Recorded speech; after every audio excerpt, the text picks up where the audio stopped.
Lifestyle daily blog. আর এই ভিডিওটা হলো কুইন কিচেন মিনি কিচেন। সেটা ফার্স্টে আমি একজনকে যখন গিফট করে দিই, সে হলো আমার বোন তরি, ভালো নাম আদর্শিনী দাস। ফার্স্টে আমি একটা এরকম ছোট মিনি কড়াই, তার মধ্যে সুন্দর ঢাকনা করবো, তারপর সর্ষের তেল, সর্ষের তেল অল্প করে একটু সর্ষের তেল ঢেলে দেবো। তারপর সবজি আছে, এই সবজি দুটো সবজি পেয়েছি, আর এই দুটো সবজি দিয়ে হলো ভালো করে সবজিগুলো ধুয়ে নেবো, পরে বেরো ভালো করে সবজিগুলো ধুয়ে কেটে নেবো। তারপর এখানে কাটার চাকু দিয়েছি, চাকু এখানে রেখে দিই। এভরিবাডি কাটা তো যাবে না, এটা কাছ থেকে দেখবে এরকম করে। তারপর আমার কাছে আছে ব্রকলি,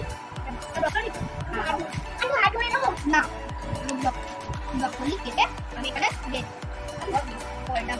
লাগিয়ে দিয়েছি, বন্ধ করে কয়টা খুলে গেছে ঢাকনা